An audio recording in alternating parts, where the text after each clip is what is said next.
Well, good morning, Rhesa Higgins. It's a blessing and pleasure for you to hop on and encourage myself, but encourage so many other pastors and servant leaders that will be tuning in. Well, thanks for having me. I'm excited to be Yeah. here. So Rhesa is the director, the brainchild behind 28 Ministries. I'll let you kind of share the story and backdrop of how that got started. Sure. Chad is her husband. They've been in full-time ministry for 22 years, I believe you said. Yeah. And so you understand the pressures, demands, one, being a wife of a pastor, playing that role, but then also having your own heartbeat to launch and do something different. So Yeah. share your story, just kind of how you got into the 1128 Ministries and the why behind it. Sure. So the story of how 1128 started is definitely a God story. It's not a me story. Um, we had been in ministry for about 15, no, more like 10 or 12 years. And I needed a space where I could be real with God. And I wasn't finding that in our church environment. And so I started just kind of looking for what could that be. And I was reading a book and came across the phrase spiritual direction. I thought, I've never even heard of that. I don't know what that is. So I searched it on Google, and the first thing that came up was a place called the Cynical Center in Houston. And I'm sad to say that Hurricane Harvey wiped it out, which breaks my heart. It was a Wait, beautiful. did you say cynical center? Yes, but not the way you think it's spelled. Okay, I was like, man, that's a play on words to capture It people. is. It is. Well, and it's kind of on purpose, but it was spelled CEN. Okay. So I just called them on a whim, and I was like, I've read this word. I don't know what it means. And I had this lovely 45-minute conversation with a precious nun who answered the phone. And she said, I think there's a training program in your backyard, just right around the corner from where you live. You should go talk to them, and I bet they can help you find a spiritual director. I was like, great, sounds good. I mean, why not? I'm following a whim. Let's do it. So I Googled them. I found out they had this interest meeting the next day. And I was like, oh, that seems fortuitous. I'm just going to go. And I'm sitting in that meeting thinking, I'm not planning to go do the training program. I just want to find a director and learn more about what this means. And I'm sitting there listening to them describe this program. And I thought, this is what I've been looking for. This is what I want. I don't want to be a spiritual director, but I just need a place where I can be with God, just for myself. So in the middle of my training program, it was a 3-year program. I had to do a project where I led a group of people through 6 weeks of spiritual formation exercises as a group. And I was like, I don't have any people to do that with. I mean, I don't know what to do. So because I'm one of the minister's wives, I called the lead pastor and said, hey, can I borrow the staff for an hour once a week for 6 weeks? And he was like, yeah, I won't have to plan staff meeting. That'll be awesome. And we finished those 6 weeks, and he asked me, he like walked me out to my car, and I'm putting my stuff in the car, and he goes, have you ever thought about like doing this as a job? And I laughed out loud in his face.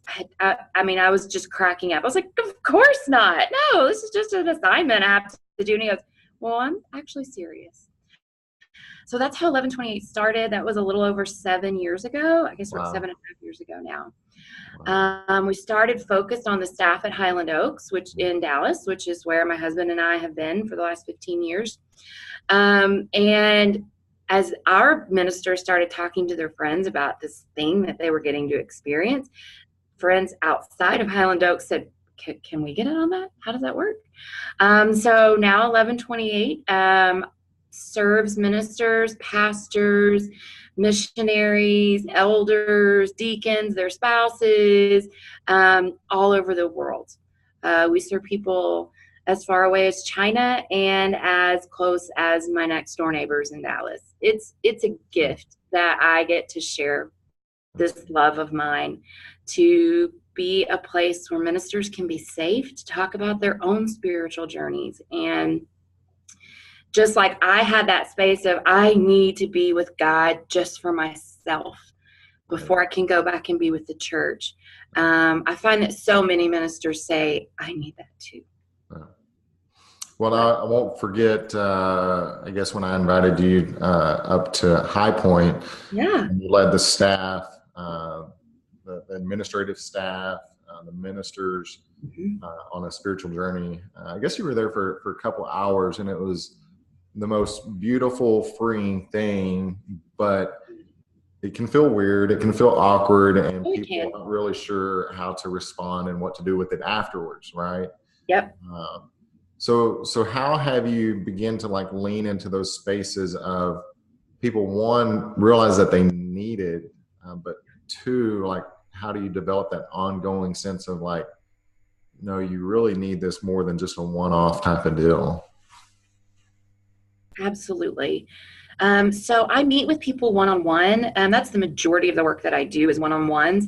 And I meet with them at least once a month is what I encourage them to do. And in that time, we talk about what's happening in your life, what's happening in your ministry, and what are you sensing from God? Right. What are you noticing about where God's inviting you to grow? And from there, I am able to suggest, well, here are some spiritual disciplines maybe you could try for the next month, and let's see what happens. We'll talk about it when you come back. It's really about creating this whole rhythm of life that is healthy and good, allowing them to be their whole selves as God created them to be, not just the pastor, which is a beautiful, important thing, but not all that they are. Right. And I think just being around since the genesis of y'all's ministry and watching the development out of Highland Oaks and being connected to John Mulliken and watching Highland Oaks just kind of bless y'all's ministry getting started. Yeah. It has been fun for me to watch from an outside perspective. So for people trying to understand just spiritual formation and this idea of they need a spiritual director in their life, yeah. A lot of people are going to be hesitant to call, email, but what could be a first, like, hey, I want to put my toe in the water to kind of understand what Rhesa is doing? Like, what would be a book, or I know y'all got some podcasts out right now as well. So first, I will say, I think that a shift in their understanding of what spiritual formation means is really important, because I would define spiritual formation as a lifelong process of growing into the image of Jesus. And most of our churches are really good at telling our people that, and really bad about taking care of their own spiritual life in that way. So when we define it as a lifelong journey, we all recognize, oh, it's okay that I don't feel like I have that down yet. Well, of course not, because you're still breathing. So you still have work to do. And we all do. Yeah. We all do. Even the 90-year-old in your church that likes to give you a hard time, they have growing into the image of Jesus to do as well. Right. Yeah. So I say that to say, when we get that shift in our mind of this isn't just a one-time thing, this is a lifelong journey, then it becomes, we give ourselves permission to maybe need somebody to walk beside us from time to time. Yeah. So yes, 1128 does a podcast. Right now we're doing weekly podcasts. They come directly to your cell phone. So you don't even have to, if your podcast app gets really full, which mine does, and you get behind, like this just comes right to your phone. It's a 10-minute meditation that just allows you to stop and breathe and notice God's presence. Cool. That's our goal. So real quick, how can they find that? If text or enroll, how do you find that? So if you go to either our website, which is 11 the word and 28 the number ministries.org, or you look for us on Facebook in the same way, you can find the link to do that. We'd love to have you join us. It's really fun for me to get to put that out in the world. I really enjoy getting to do that.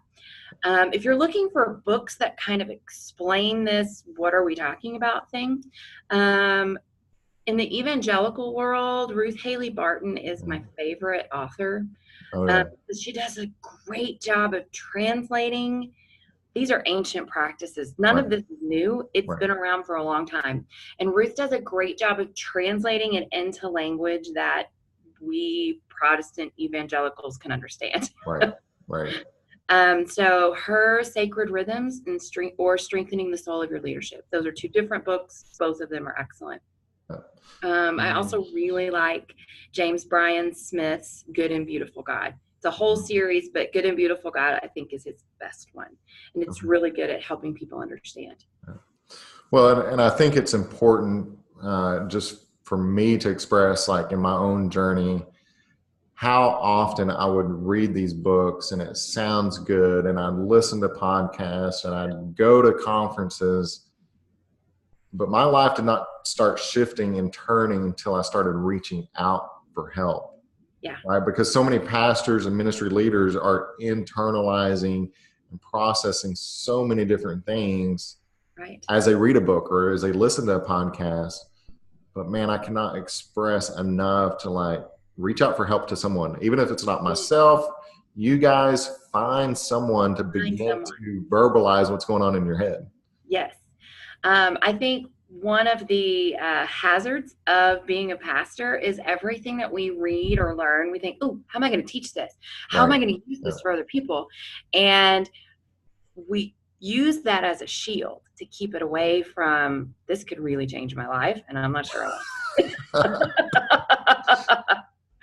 And it's normal. Everybody does that. But the way that you kind of step past that barrier is to do it in community, whether that community is with a group of people that you already know and trust, or whether it's you reach out to someone else for help in order to learn how to build that healthy community. So before we dive into some nitty gritty topics that may be helpful, how could you separate or define like the difference in coaching, counseling, spiritual formation for yourself as people kind of come to you? Sure. So one way that I've heard it explained that I kind of like is they would say that therapy ends when you can cope. Okay. Counseling ends when you can make a decision. Coaching ends when you've reached your goal. Spiritual direction never ends because we're always growing into the image of God. Cool. So I hope that kind of gives people permission to say like, oh, okay, well, this is what I think I need right now. Are you needing to learn how to cope, how to make a decision, how to reach a goal?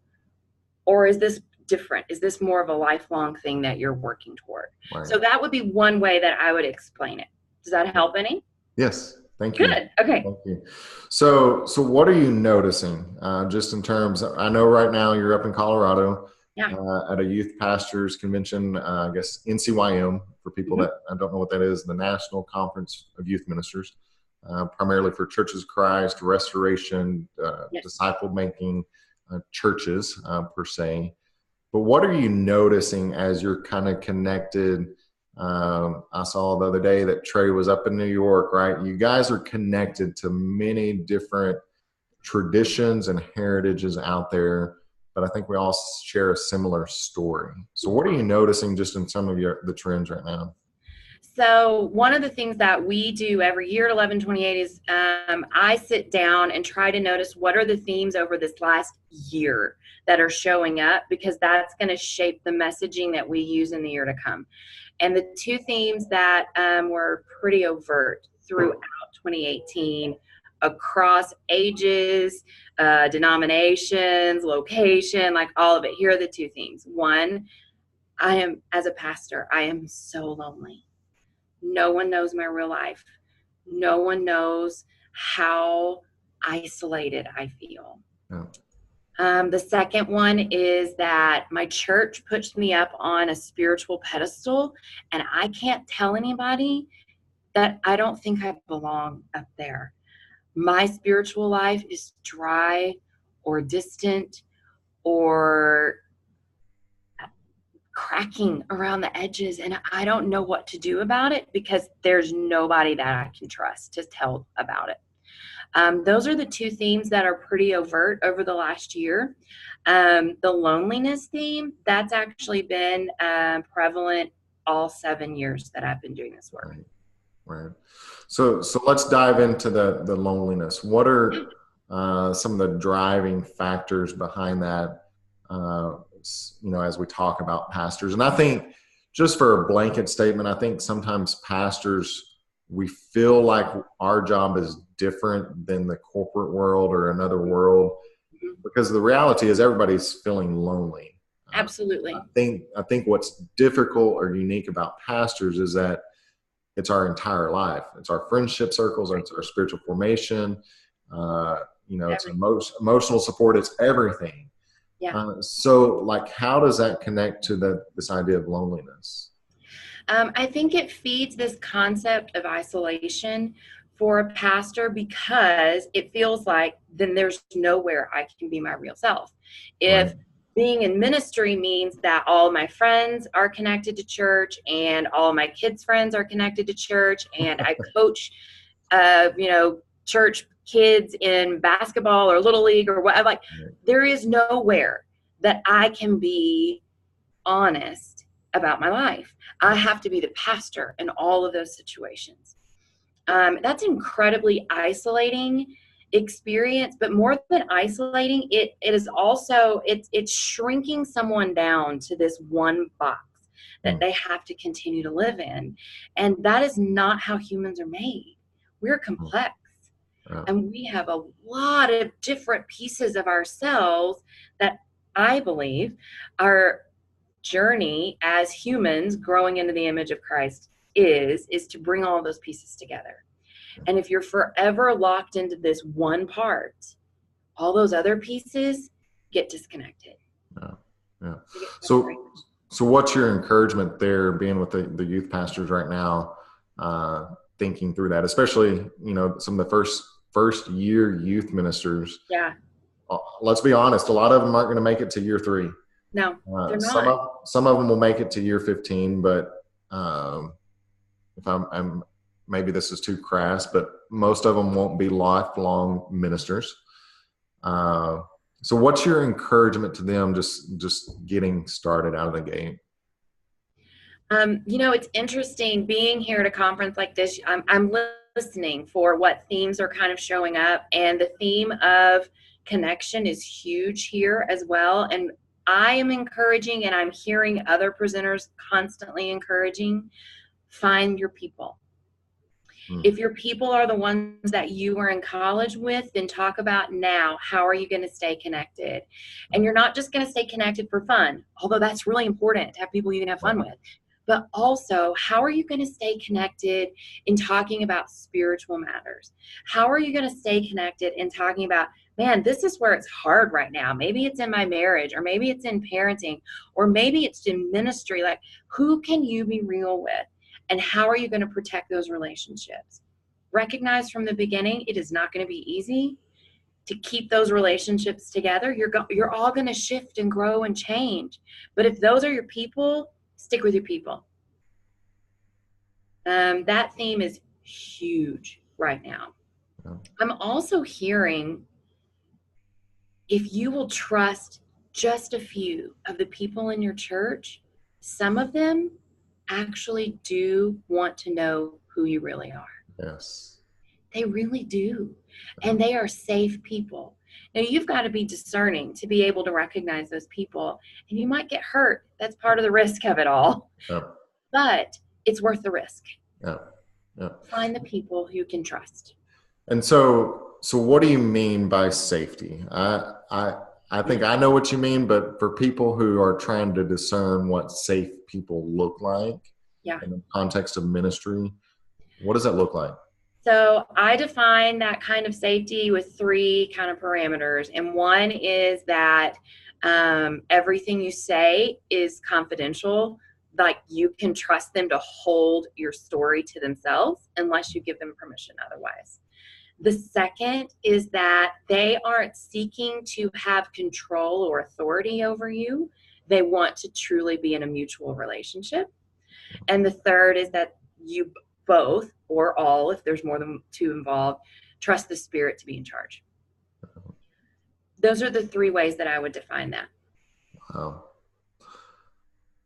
Man, I'm just thinking about the second point. How does that creep into ministry? Just this idea of people don't mean to be malicious of using you, but But it happens.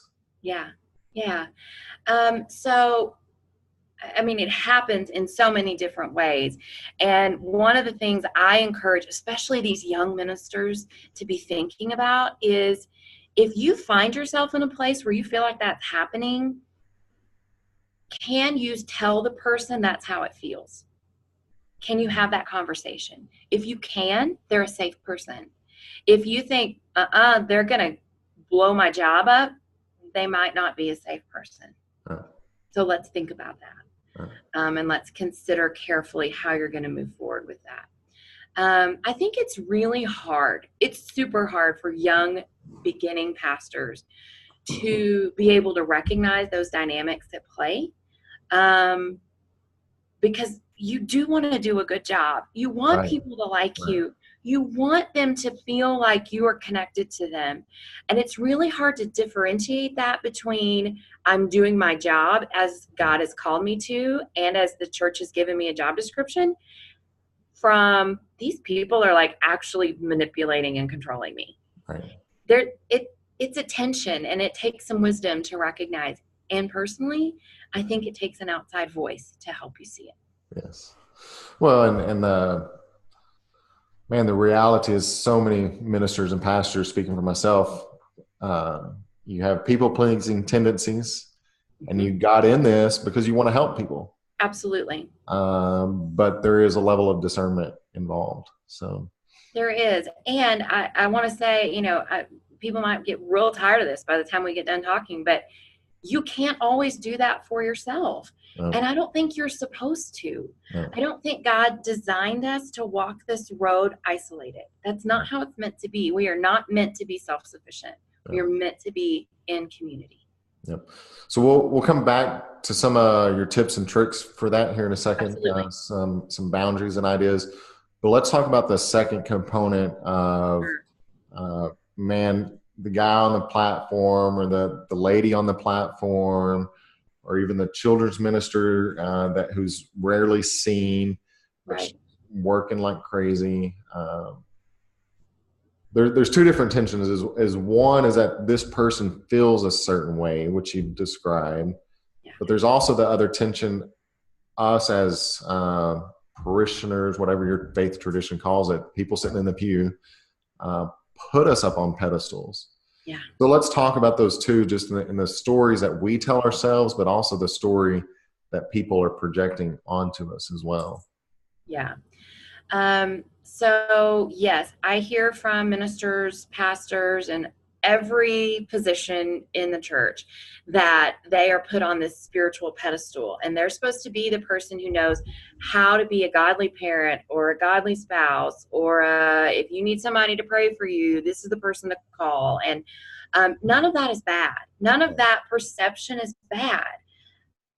And it's okay if you're not always in that place. Yeah.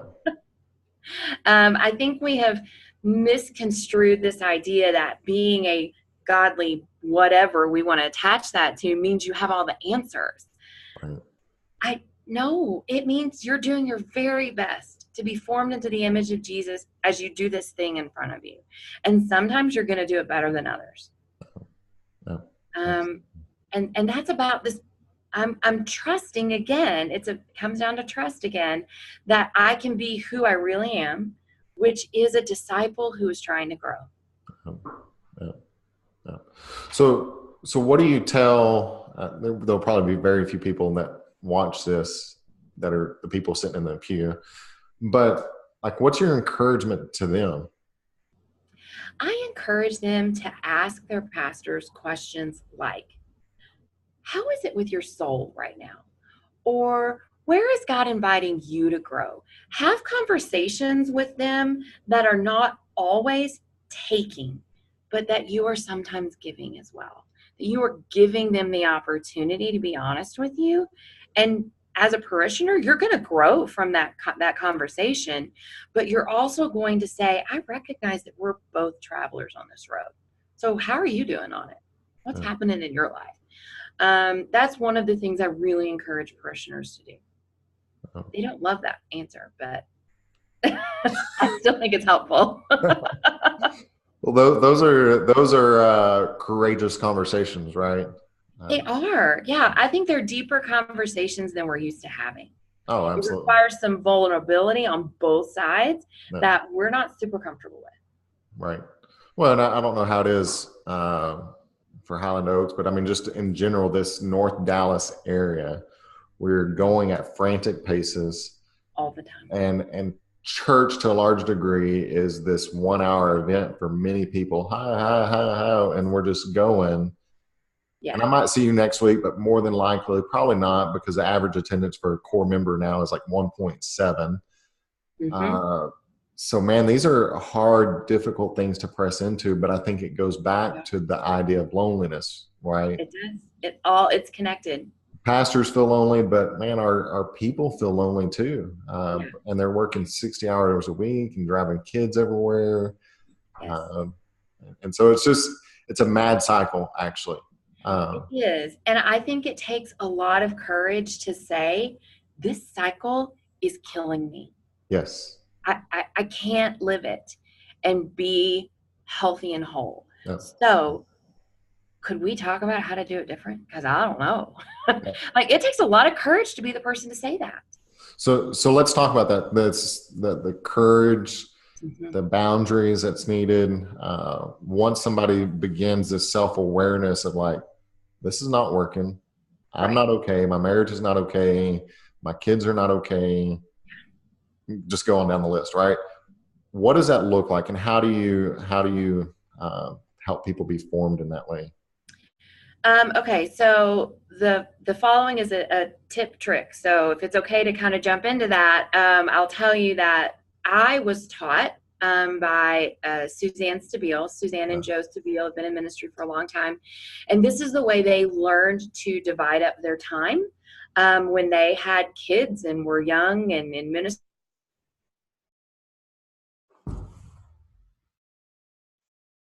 So if you can imagine dividing your week into 21 blocks, you have 7 days. Each day has 3 blocks: morning, afternoon, evening. You need to have one of those blocks that's just for you as a person. It's just yours. So one of those blocks is just yours. Two, preferably consecutive, are for Sabbath. One is just for your spouse. hmm. So already 4 of the blocks are gone. Right. And then 2 more blocks are for family. That's 6 blocks that are gone. Yeah.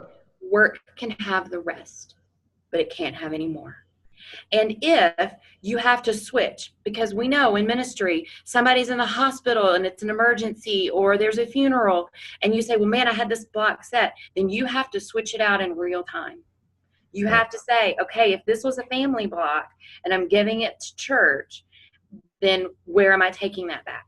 Right now before I do it. And having it visually in front of you as you're learning to do this for Yeah. the first 6 months or so is super helpful. And it should be on the refrigerator so the whole family's in on it. Yeah. So I'm thinking through, Yeah. if people begin to implement what you're doing, Mm-hmm. and a lot of our churches are now by default corporate structures. Yeah. Um, how do you begin to have the other necessary conversations, uh, especially when there's a lack of trust? Of Yeah. like, hey, I'm not going to come in until tomorrow at 10 a.m. because of whatever it was, right? Right. So what does that look like? Like our corporate cultures of church and the rhythm of what you're trying to establish. Yeah. So one of the things I encourage young ministers to get in the habit of doing, and more experienced ministers to learn to do if they haven't been, is to, for a week, start for just a week, but track your hours. Where are you spending your time? What Yeah. are you doing?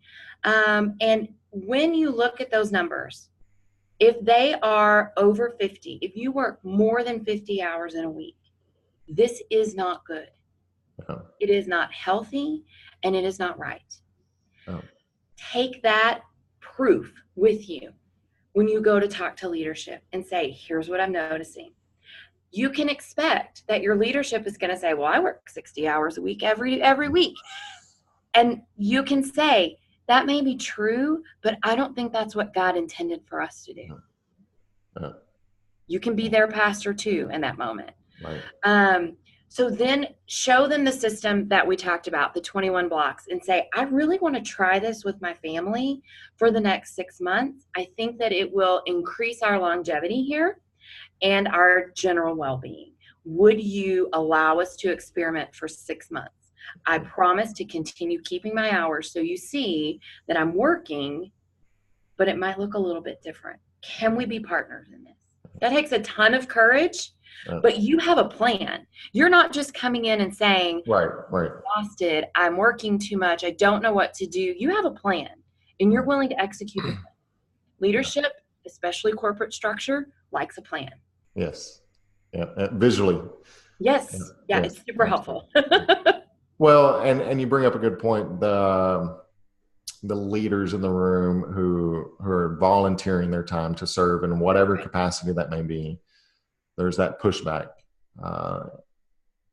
Right. And you bring up a good point that it is okay to pastor and minister to your leaders who may have perceived authority over you, but the reality is that they're not living sustainable lives either.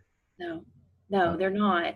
And it's one of those spaces where I think it's tricky but important to separate vocational authority over you and spiritual authority. Yes. I think it's okay to recognize those are different. They might have the power to hire and fire you.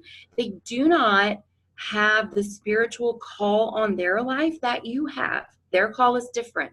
I'm not diminishing their call, but it's different. Yes. And so you have the responsibility, because of the call God has placed on your life, to say, this is not good. If they need some scriptural conversation around that, then let's look in Exodus when Moses' father-in-law shows up and says, by the way, what you're doing is not good for you or the people. Do better. Well, that you're going to be the father-in-law. It's not good for me, and it's not good for the people. How can we do it different? And there's so much like gold content. Like I just think through so many friends, so many elders, my own personal stories, what could be dynamically different if we went at different paces, because our lives, and I'm speaking for myself, years ago was not attractive to the outside world. No. Like how is my life as a follower of Jesus supposed to be attractive if I'm not living in a different rhythm? Right.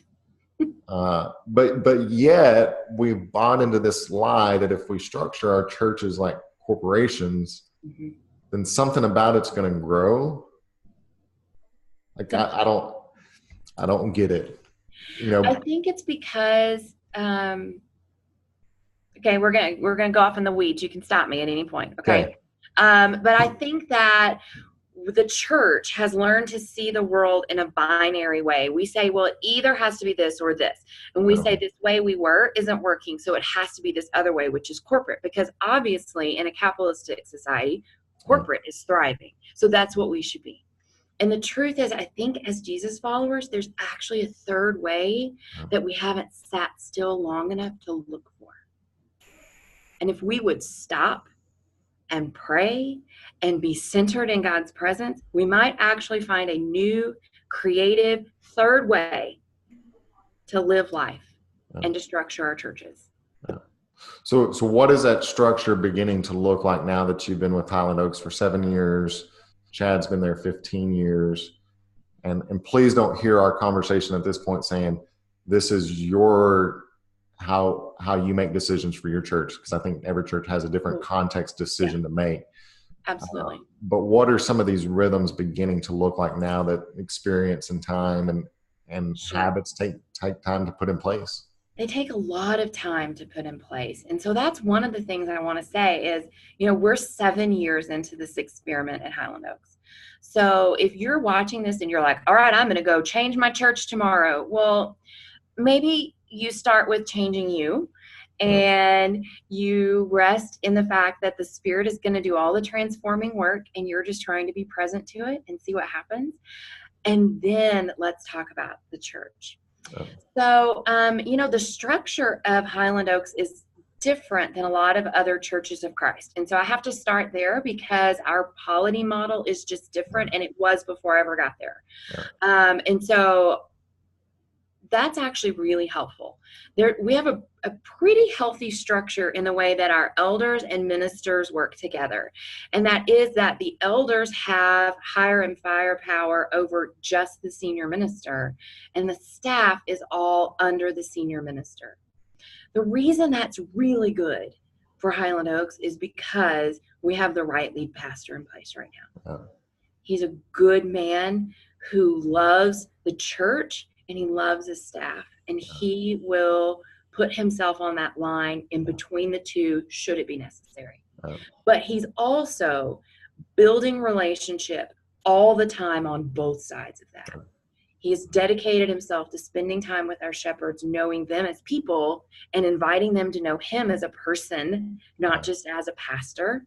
And he does the same thing with our staff. I think that is one of the things that structurally, that structure was already there, but I'm seeing the richness of trusting relationships on both sides. And I give him a ton of credit for doing that because it is hard work. When he first came to Highland Oaks, I'm just going to brag on him a little. If you know Pat Bills, he's a pretty great guy, and he's one of my good friends, and so I'm going to brag on him a little bit. When Pat first came to Highland Oaks, he made it a point to share a meal one-on-one with every one of our shepherds every single month. We had 21 shepherds at the time. He shared a meal with every one of them every single month for the first 3 years he was there. That's a lot of relationship building. Yes. And I think to point out very specifically, every shepherd. Not just the ones he gets along with. Not the ones he gets along with, not the ones that have money. But every single one. It's huge. Yeah. It's huge. Yeah. And you want the world to see how the church is different? Well, there's one way. We value relationship. Yeah. And Pat is a living example of what that looks like. Yeah. Absolutely. Absolutely. So just trying to think through your journey, my journey, other pastors that are listening. What would you want them to take away? Like if for some reason, clearly most people aren't going to listen to everything, but if somebody jumps in the last part of this, like what are the nuggets that you want people to hear? Sure. I think the most important thing I want them to hear is that a life with Jesus is a lifelong journey. You're not supposed to be there yet. You're supposed to be on the way, and we're supposed to stay on the way together. I think that's the most important thing. Spiritual formation is not an isolated event that happens once in your life or quarterly or what. It's every single day, all the time. And it's meant to change who you are more into the image of Christ, and the community that you're walking with more into the image of Christ for the sake of the world. I think we sometimes want to start out here and work our way in, and I don't think it works that way. No. Well, you are such a blessing to me, your ministry, the podcast I get to tune into. I guess when you are doing some of those videos a few months ago on Facebook, those were a blessing. Good. And even just allowing me to pick up the phone, probably, what was that, 3 months ago? So thank you for being a friend to me. So remind us real quick where people can find you and your team, and will you share just kind of what you're looking forward to as well this year? Absolutely. Okay, so you can find us at 11 the word 28 the number ministries.org. We have 5 spiritual directors on staff. It's not just me. And so it's okay if you think, I think that lady's crazy, but maybe she has a good idea and I just want to talk about it with somebody else. That's okay with me. They're all highly qualified and good friends of mine. I trust So I really hope that if you need someone to talk through these ideas, to wonder about what is God inviting me to do. I've never even asked that question. This spiritual direction is a good place to do that. So I really hope you will do that. In the next year, in 2019, 1128 is expanding. We are starting a cohort for ministers in the Northeast. In fact, I'm headed up to New York in just a week and a half. January is the travel month for some reason this year. And so I'm headed up to New York, and I get to meet with a group of 7 pastors who are committing to walk together for a year. Wow. For intensive spiritual formation.